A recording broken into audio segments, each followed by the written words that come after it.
Hi, Bernhard. Hi, Carsten. So what are we trying to show today? This is about a feature, Start VM on Connect. And it helps you to save money with your Azure Virtual Desktop environment, right? Because it gives you the possibility to have a user um, launch or boot up their desktop whenever they need it, right? So you can shut down all of the virtual desktops over the weekend, for example, to save money. And whenever a user comes back to work, they can start their virtual machine whenever they need it, right? hmm So of course I like that because saving money is always a great feature. So Mhm. let's dig in, right? Mhm. Yeah, and maybe we show it. We show the before and after, right? So Yeah, if you want to switch to your screen and show, what the current setting is. yeah. So you see here our cluster where our 10 Azure Virtual Desktops are deployed, those Mhm. 10s, and they are all turned off because we are in the money saving state. Nothing is running here, so we have no additional costs Mhm. in Azure for the running AVD hosts. And let me just pull up a remote desktop client, and I want to connect to the desktop pool. It's even working with a pool. Of Mhm. course, it's great if you have personal the session hosts, but it Mhm. also works with a pool. So the whole pool is turned off.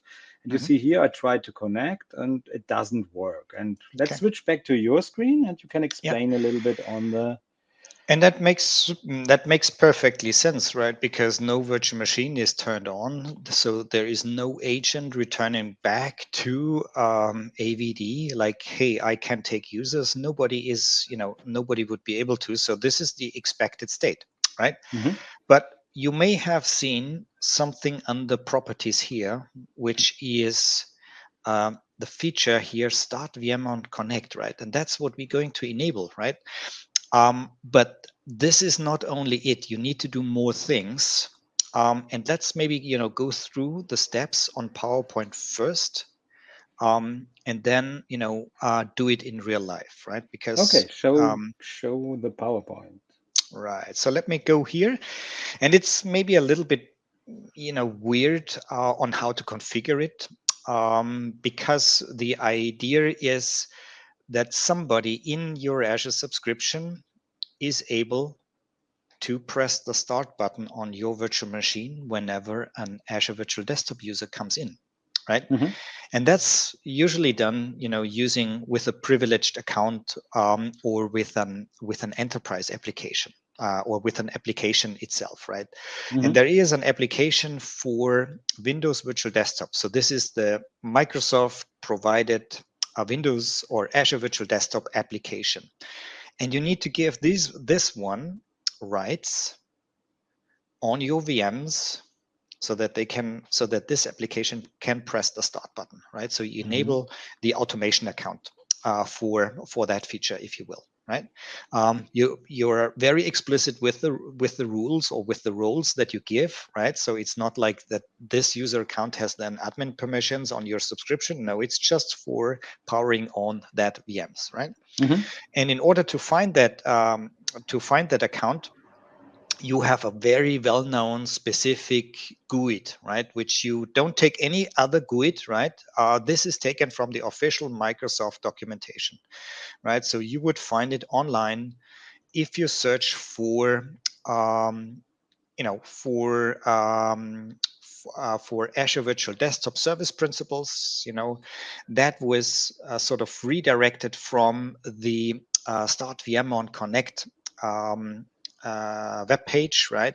And Mhm. here you could see that application ID that you need to look for. So Mhm. let's go back into the PowerPoint, and do it one more time, and then we'll do it in real life. Okay, so we need this GUID. Then we have, the application's name, Yeah. because in the next section we need to, we can't specify the GUID for assigning the RBAC permissions. We need to specify the name of that app and give it the desktop virtualization power on contributor rights, right? Mhm. And we give it on at the place or the scope, um, where you're resources are, right? So Mhm. you could either give it individually to, let's say, a resource group where all these Azure Virtual Desktop virtual machines are in, or if that feature should be available for any other virtual desktop VM in your whole subscription, you can even give it to the whole subscription, right? Oh. It depends a little bit on how restrictive you want to be, but in our case, we'll only give it to the uh, appropriate resource group. Okay, Mhm. that's not only it. You need to do then, do the checkbox on the start on connect feature Yeah. in at the host pool that you want Yeah. to enable. So I have to add something here, and it's a bit weird. You're Mm. completely right. Why do I search over the GUID the name? And we tried the name directly, and we were not so successful. So this way works for us. Yeah, And maybe the name changed. So yeah, go maybe this at the way, later. it works. Yeah. Yeah. So let's do that, Bernhard. Okay, let's do it. So go back to the host pool itself, right? Maybe I'll do it a little bit in the reverse order. So maybe let's check it Only here, this right? step, please. Only this step, right? So this is set to yes, save it. Yeah.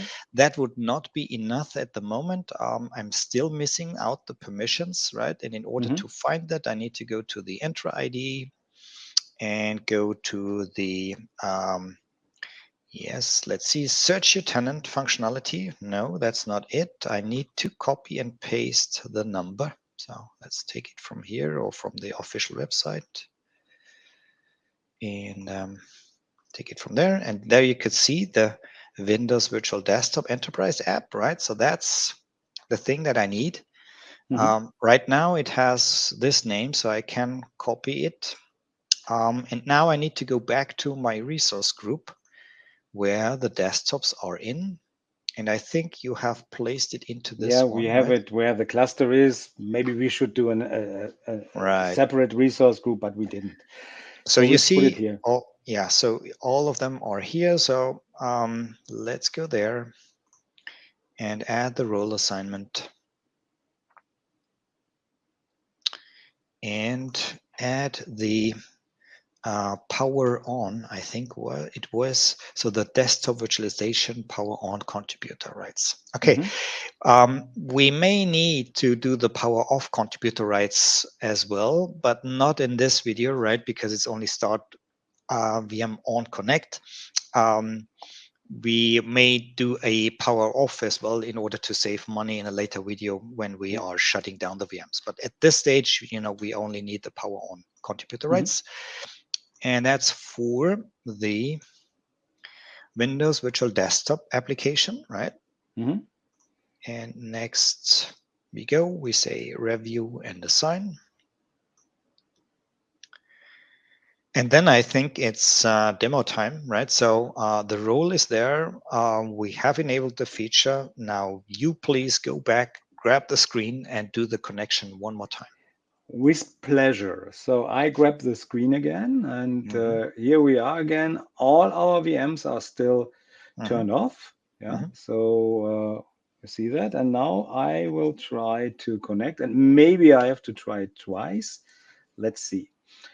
So I clicked. So, and here you see starting remote PC. So it's telling us now Mm-hmm, not there is an error. It's starting this VM here. You see mm-hmm, the 9, the 10th VM is now running, mm-hmm. and I think it will ask me in a moment for my credentials to Mm-hmm. log in. Yeah. So you need to educate the users a little bit to say, hey, this is not an instant on feature, right? I mean, it Yeah. may take some time. It may be good to take a coffee or, to grab a coffee and wait a little bit before that comes up. But, you could see the difference in the behavior of that remote desktop client. It's now, putting you in a pause state. And that's the similar behavior as it is in Azure, right? So if you do AVD in Azure, it's the same behavior, right? But a little bit the technology, what is being used for booting up the virtual machines is different, right? Because we are on-prem and the remote control for these desktops is, or for the virtual machines, is through the Azure Resource Bridge component or the Arc-enabled VMs, and that component needs to be there in order to, turn on a VM on your host. Okay. So FS Logic was running. Now I'm logging into my desktop. Mm-hmm. It's not my desktop. It's one of the pooled desktops. Of course, this feature is more useful if you have personal desktops. Normally, one or two machines are running in your pool. So I'm now on the machine. Mm-hmm. I can have a look which one it is. So let's just go Yeah, but here with and this functionality, I mean, it is, I would say it's that it came originally from the personal desktop. However, it was also later on then enabled for multi-session desktops for pooled host pools, right? Because it makes sense there as well. And especially in the case for Azure Stack HCI, where you need to save money, maybe, right? And where you have states where you shut down your hosts or some session hosts as well. Then I think it is a useful combination. Okay. I think so too. So I like it very much, and I'm looking forward to the scaling plans. Okay. See you then in the next video.